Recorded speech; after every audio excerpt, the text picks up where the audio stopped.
morning, good afternoon, or good evening, wherever you are in the world. My name is Amiyah and welcome to my studio. I am finally back home, y'all. It feels so good to be back. So in this video, I'm gonna be just doing like a little story time, like a crocheting. We're gonna be chit-chatting. I'm currently working on a blended beanie for my cousin. That's what I'm gonna be working on while we talk. I'm gonna go over my pregnancy journey from start to now. So I'm just gonna explain my story, okay? Where should I start? I don't know. So I'm gonna just start. I found out that I was pregnant on my fiance's birthday. Not necessarily, because it was like I already knew that I was pregnant, but I didn't know for sure that I was pregnant. So what I did was the day of his birthday or the day before, I bought 2 boxes of 2 pregnancy tests from 2 different companies, because I was like, I need to make sure, like, because I know sometime it'll tell you that you're pregnant and you're not. Sometimes it'll say that you're not and you are. So I bought 2 different boxes from 2 different companies, 4 pregnancy tests in total. Still got them to this day, because I just want them for memories. So on his birthday, I took the tests and I surprised him with, I was like, happy birthday. Like, yeah, we're pregnant. He thought that I was joking. Like, he thought that I was pranking him. He thought I had bought like fake pregnancy tests from somewhere. No, I don't remember how much I spent on that, but I spent some money on them tests. So from there, it was kind of like, we really didn't know what to do, because this is his first child, this is my first child. It was like, okay, what do we do now? As my pregnancy journey progressed, I wasn't getting bigger. Like, I knew I was pregnant, and I did my visits and all of that jazz, but my stomach was still very small, and I was still able to move around like a unpregnant person. I didn't know if that was a good thing or a bad thing, because when people saw me and they knew that I was pregnant, they were like, oh, you look, you carrying it very well, which I didn't think that I was, because most people, they show very much that they're pregnant. And I mean, I was working at a warehouse. Hold on a second. I was working at DHL as a package sorter in December, like around Christmas time ish, and it became too much for me, because I was standing on my feet all the time, like the whole time. That's a requirement, to stand on your feet, and nobody knows that I'm pregnant. And it was hard for me to even tell anybody, because I didn't want, when I work, I'm a hard worker, and I don't like excuses for myself when it comes to, why I'm not working as hard as I know I can. Eventually, I did have to tell somebody, and I stopped working so that I could give my body some rest. So that's why I was at home all the time, trying to, I was at home all the time crocheting and whatnot. So fast forward to, so that was December. There wasn't much going on within my pregnancy, because it was so easy for me. I didn't throw up. Yeah, I didn't have any morning sickness. I was able to pretty much eat everything. Like, there was nothing that I wasn't able to take down. And I mean, like I said, I still moved around pretty good. Fast forward to closer to now. The only issue in my pregnancy was my blood pressure was rising every time I went for my routine prenatal visits.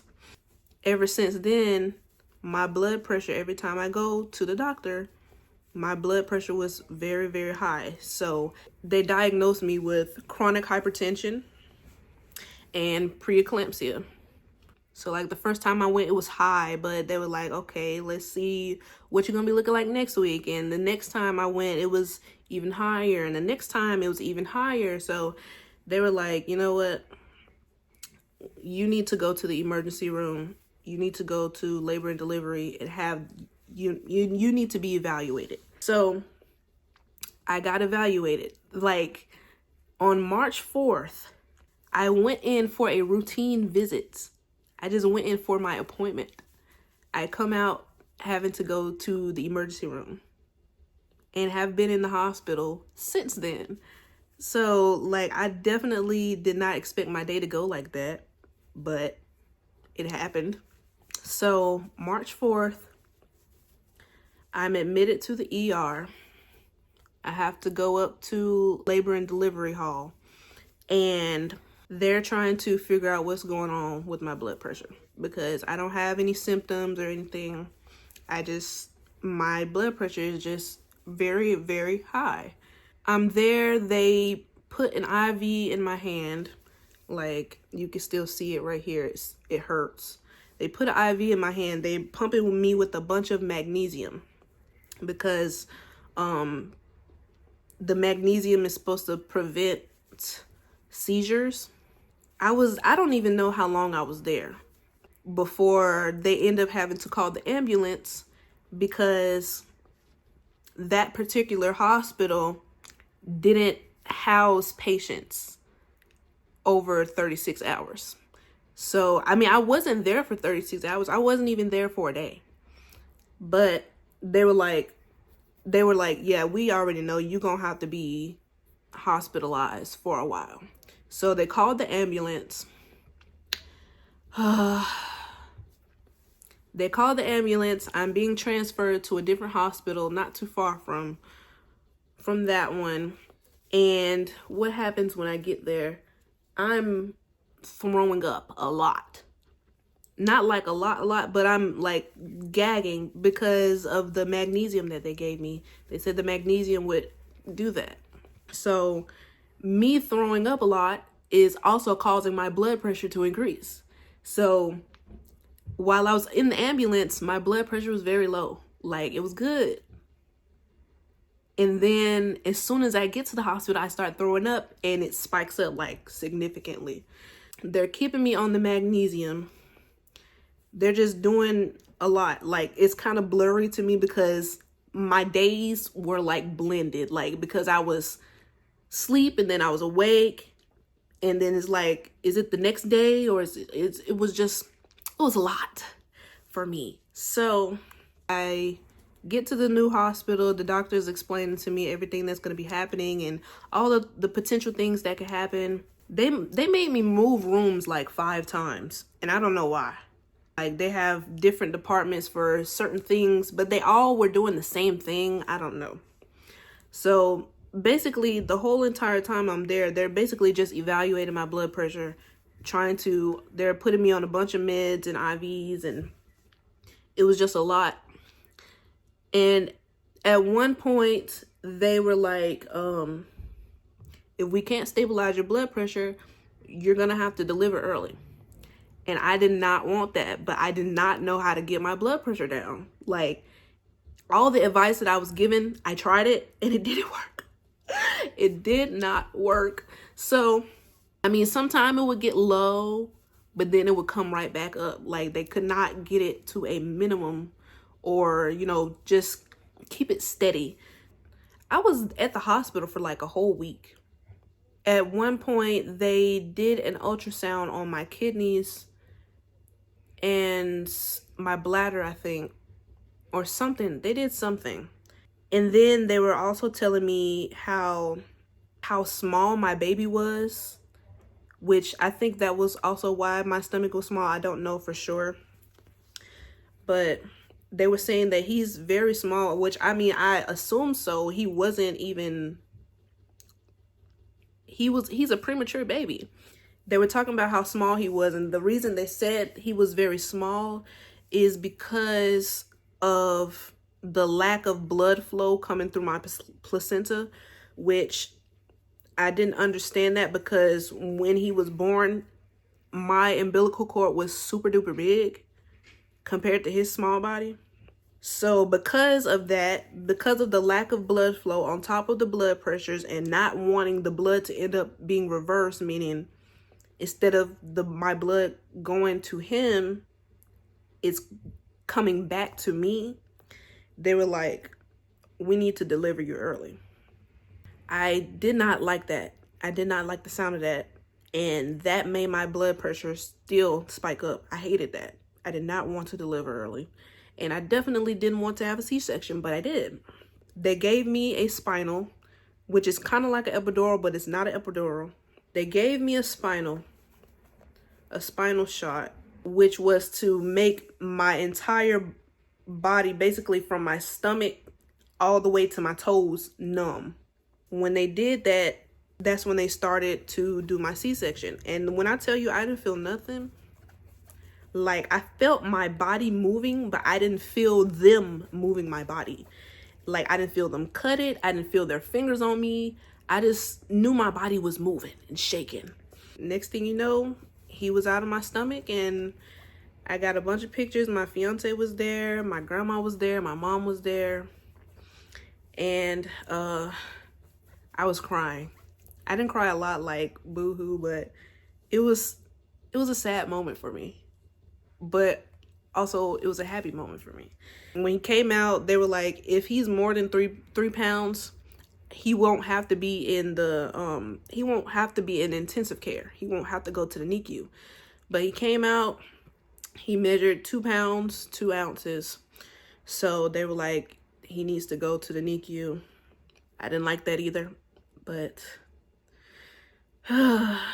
from then on, they were still trying to manage my blood pressures while also showing me how to pump milk and stuff like that. It wasn't until 4 days postpartum that I was able to get my blood pressures as low as I could and keep it like that. It wasn't because of the medicine, because the medicine that they was giving me was not working. Yeah, I just got up one day and I was like, you know what? I'm tired of being in here, because like every time they measure my blood pressure, they're like, if your blood pressure is not getting lower or stabilizing, you're gonna have to keep staying here. So I was like, no, I don't want to do that. I did not want to do that. So I was like, you know what? I'm gonna get up this morning. I'm gonna do something different. So what I did was I started organizing. I started to distract my brain, because I think the reason that my blood pressure was so high was because I'm a thinker. Like I think a lot and I stress a lot. And it was just so much going on in my life that it was hard for me not to think about all the stuff that I need to do and all the stuff that's wrong and just all this stuff. So I was distracting my brain from thinking about anything. I was cleaning up my room. I watched some YouTube. Every time it got closer to the time that they were gonna measure my blood pressure, I was like, okay, let me watch these YouTube videos. Let me not think about nothing. They came in the first time, checked my blood pressure. It was great. I was like, okay, maybe this is the key. Maybe I just need to be happy. Maybe I just don't need to think. Maybe I just. Especially, I'm 20 years old. They're like, you do not need to be having high blood pressure at 20 years old.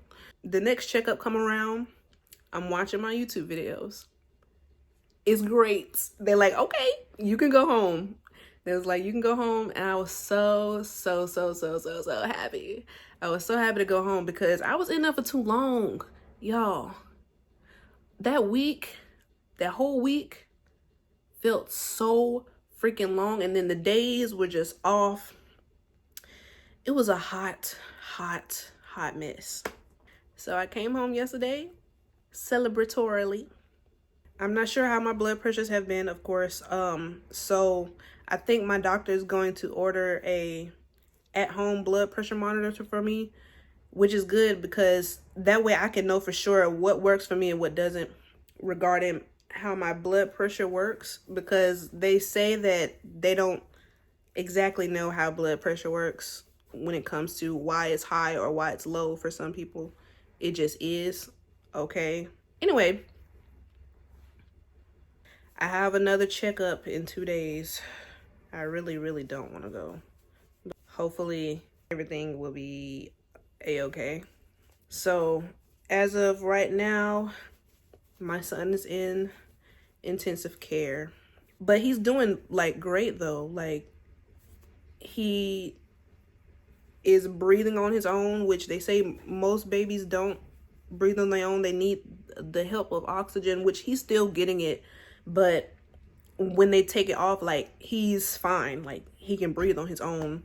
All of his vitals are perfect. I mean, he might end up coming home early, which I hope so, because it'd be sad. Like, I was sad not having him here. Like, I want to leave the hospital with him. But since that didn't happen, I've just been here doing what I need to do. I've been here trying to rearrange this room before he gets here and, you know, clean up. Me and my fiance were not prepared. We don't have a bassinet. We do have one now. But we didn't have a bassinet. My hospital bag was not prepared. Like, we didn't have nothing. I left the hospital. They did give me a breast pump, which was great. My insurance covered pretty much everything. I didn't have to buy anything. My journey was tough. The thing is, I asked for it though, because my entire pregnancy up until this past week, I was just wondering, like, why am I not, like, I don't have a lot of symptoms that most pregnant women have. You know, it's going very smoothly for me. Like, I'm not having any morning sicknesses. You know, I didn't have many symptoms, and I was concerned about that because I'm like, I know for sure that I'm pregnant, but I don't have any symptoms or anything. God was like, well, you want some complications? Here you go, some complications. So I got my complications that I asked for. So right now I'm actually bandaged up. They after my C-section, they gave me some steroid what is it called, steroid sticker things. I guess it's a new method of stitches or staples or wires or whatever you want to call it, and I have a binder on that they gave me. So how am I handling this? Not the best, but I'm doing the best that I can. I have a lot of cramps. They're not too bad though. I know it's a good thing that I'm cramping because my uterus is getting smaller from me pumping all that milk out, which is a good thing. So I delivered him at 30 weeks. Hopefully he can come home before week 40, because 10 weeks from now, 10 weeks is a long time. I don't want him in there for 10 weeks. I wouldn't want to be in there for 10 weeks. I'm looking forward to this journey though. I'm looking forward to the rest of this journey of having a kid, raising them. I'm happy. I'm happy that I have a son. I'm just not happy about him still being in the hospital. Anyway, I'm just glad all that's over. I'm just at this point waiting for my baby to come home. They did one thing I like about that hospital though is that, well, I don't know if it's just that one, but they have this app where you can like watch your baby while they're in NICU from home. So like I can just log in and watch him, you know, see how he's doing and stuff. Although the doctors are still gonna call me every morning and be like, hey, this is what's going on. Like, okay, thank you. I mean, I can pretty much go in and visit him at any time. Before I was discharged, they have times where you can just sit in the NICU and hold your baby, have skin to skin with them and bond with them. I enjoy my hour that I had there. It was only an hour, but it was very nice. I really didn't want to leave. Like, it was just so nice. Sleeping is a struggle for me. Like while I was in the hospital, even now it's a struggle. Like not only because I have to keep getting up to use the bathroom still, and then I have to get up to pump, but just certain symptoms that I experience postpartum, like sweating in the middle of the night. Like I wake up drenched in sweat, which they say is normal, but I don't like to sweat, and for no reason, especially. And then just not being able to get in a comfortable position to where I can sleep. Because I can't lay on my right side. It hurts a lot more to lay on my right side than my left. But it's like I can't lay on my left side too long because I don't like laying on my sides. I like laying on my stomach. And laying on my back, I can lay on my back, but it's not comfortable. No. I mean, the baby's not even here to interrupt my sleep, and my sleep is still interrupted. Like, I went from the hospital, them interrupting my sleep in the middle of the night. Now I'm at home. Nobody's there to interrupt my sleep, but it's still being interrupted because I can't get comfortable. I'm grateful for the journey, though. I'm grateful for everything that I have gone through because, one, I asked for it. Two, I know it's for... Is this too big? I know it's for good reason. Like everything happens for a reason. And I'm grateful for everything that I've been through because my baby's fine. Like he's a miracle baby. He definitely is. I have like so many pictures of my baby. Like so many. I made a what is it called? I made a Google account just for pictures of him, and the storage is full already. I have to make another account. Ouch. It hurts to laugh too, y'all. I just laughed and I hurt myself. Oof. My fiance is so funny. He's always making me laugh, and it hurts so bad. It hurts so bad to laugh. It hurts to cough. It hurts to sneeze. Sneezing hurts the worst. And I can't laugh the way I want to. I have to like chuckle, and it just... Anyway, yeah, I have to make another account for more pictures of him. And I already decided, even before he was born, even before I was admitted to the hospital, that I wanted to make a scrapbook for him. So I've been like journaling just a little bit, and I'm keeping his ultrasound pictures, of course. I was going to eventually get a photo album and print some pictures out. That way I don't have to always, rely on the digital pictures too. Just have a bunch of pictures of him. That way we can all reminisce on the memories and look back and be like, just looking back. Yeah, that's my story. So I thank you guys for watching. I thank you guys for listening. Hopefully the story was interesting to you and you learned something. So yeah, thank you guys for watching, and I will catch you in the next video. Bye.